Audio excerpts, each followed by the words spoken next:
تتقون، تاکہ تمہارے اندر تقوی پیدا ہو جائے۔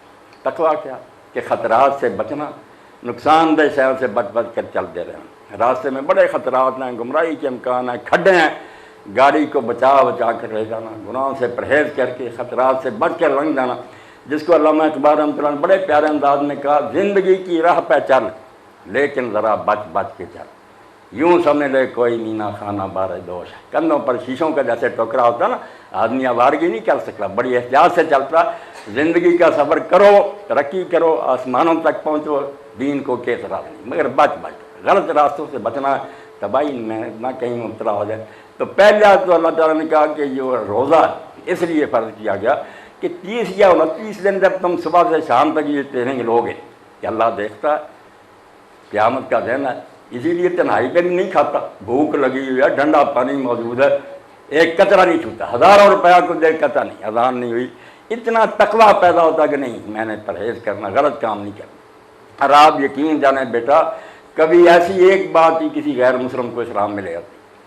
ایک پارسی میجر تھا فوج کا، برطانوی زمانہ تھا، ایک مسلمان سپاہی اس نے روزہ رکھا ہوا تھا، روزے کی حالت میں اس نے کچھ غلطی کی تو اس کو سزا مل گئی، پٹھو لگ گیا، سامان اٹھوا دیتے ہیں کمر پر ہی، گراؤنڈ کے چکر کا۔ رمضان کے دن انتہائی گرمی، وہ بیچارہ سپاہی گھوم رہا تھا، زور کا وقت ہوا تو نلکے پر گیا، میجر دیکھ رہا تھا، اس نے وضو کیا، پانی نہیں پیا اور نماز پڑھی، پھر بھاگنا شروع کر دیا۔ اس نے بلا کر کہا کہ میں نے یار دیکھا ہے تجھے کہ تو نلکے پر گیا، پانی نہیں پیا، پانی پی لیتا، اتنی تکلیف میں تھا۔ اس نے کہا نہیں صاحب میں نے روزہ رکھا۔ اس نے کہا روزہ کیا؟ کہنے لگا اللہ کا حکم ہے کہ صبح سے شام تک نہ کھاؤ۔ اللہ کون؟ جب دین کی تھوڑی سی باتیں ہوئیں تو اس نے کہا مجھے یار اپنے دین کا لٹریچر دو۔ وہ پارسی میجر صرف اس بچے کے اس کام کی وجہ سے کتابیں پڑھ کر مسلمان ہو گیا۔ انہوں نے ڈسمس کر دیا انگریزوں نے، پھر وہ ریاست بہاولپور کے نواب جو تھے انہوں نے اس کے اپنے لشکر کا سپہ سالار بنایا۔ یعنی روزے کی برکت سے کہ یار اس نے اس لیے پانی نہیں کیا کہ اللہ نے روکا ہوا، تو جو اللہ کا حکم مان کر 30 دن یہ مشق کرے کہ میرا اللہ دیکھ رہا، میں نے اس کو حساب دینا، غلط کام کیوں کرے؟ حدیث پاک میں آتا ہے کہ ایک آدمی نے زمین بیچی، دوسرے نے خرید لی، کسی کو پتہ نہیں تھا کہ اس زمین میں سونا دفن ہے، نہ بیچنے والے کو نہ خریدنے والے کو۔ صحیح بخاری میں جب اس نے کھودی زمین تو مٹکا نکلا سونے کا۔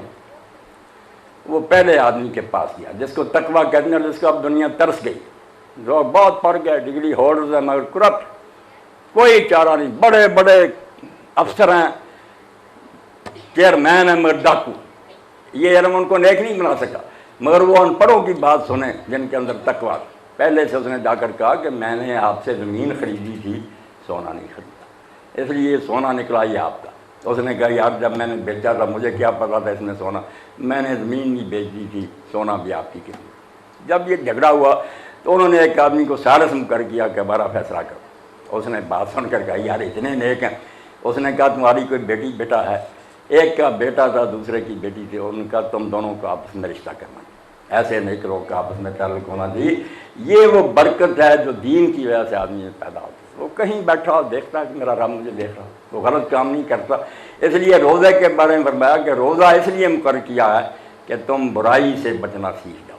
مگر اسی پر بات نہیں ختم ہوئی، آگے پھر آیت کریمہ میں آیا کہ اللہ رب العالمین نے اس مہینہ میں قرآن اتارا، وَلِتُكَبِّرُوا اللَّهَ عَلَىٰ مَا هَدَاكُمْ وَلَعَلَّكُمْ تَشْكُرُونَ۔ دو فائدے اور بتائے کہ روزے کا ایک مقصد یہ ہے کہ کیونکہ اللہ تعالیٰ نے تمہیں ہدایت دی ہے، قرآن کے ذریعے سیدھا دین بھی سکھایا، اس لیے اس تعلیم پر تم اللہ تعالیٰ کی عظمت کا اعلان کرو، روزے کے ذریعے پریکٹیکلی ثابت کرو کہ میرا حاکم اللہ ہے، میں اس کے حکم پر کھانا پینا بھی چھوڑ دیتا ہوں، جب اجازت دے گا کھاؤں گا۔ اس لیے آپ دیکھتے ہیں کہ صبح اذان ہوتی ہے کھانا منہ میں چھوڑ دیا، اور جب اذان ہوتی ہے مغرب کی اس وقت پھر اللہ تعالیٰ چاہتا ہے کہ جلدی کرو۔ اس وقت جو بنتا نا بڑا نیک نہیں احتیاط ابھی کچھ رکنا، کہتا بالکل بیوقوف ہے، جب میں اجازت دے رہا ہوں تم مستقری اور بے نیاز ہو کر دکھاتے ہو کہ مجھے اللہ کے رزق کی ضرورت، فوراً کھاؤ۔ احب و عباد یہ نہیں ہے دلوا فطرہ، تم میں سے سب سے پیارے مجھے وہ ہیں جو جلدی روزہ افطار کرے۔ وہاں جلدی مانگتا ہے کہ حکم ماننا، اپنی مرضی نہیں ماننا۔ تو لِتُكَبِّرُوا اللَّهَ عَلَىٰ مَا هَدَاكُمْ، اس نے جو دین تمہیں سکھایا اس پر اعلان کرو کہ میری نگاہ میں صرف اللہ کا حکم بڑا، اور کوئی چیز نہیں، میری خواہشات کوئی نہیں۔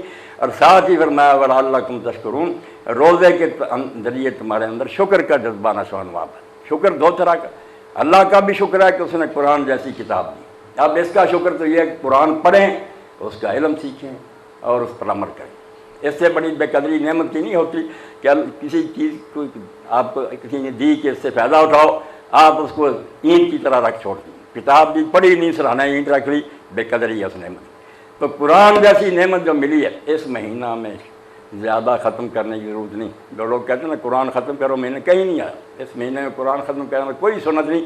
آپ صرف ایک سورت جو ہے نا چن لیں، اس پر ساری تفسیریں ہیں، کتابیں ہیں، اس کو پڑھیں، جو چیز سمجھ نہ آئے اس کو دوسرے سے پوچھیں۔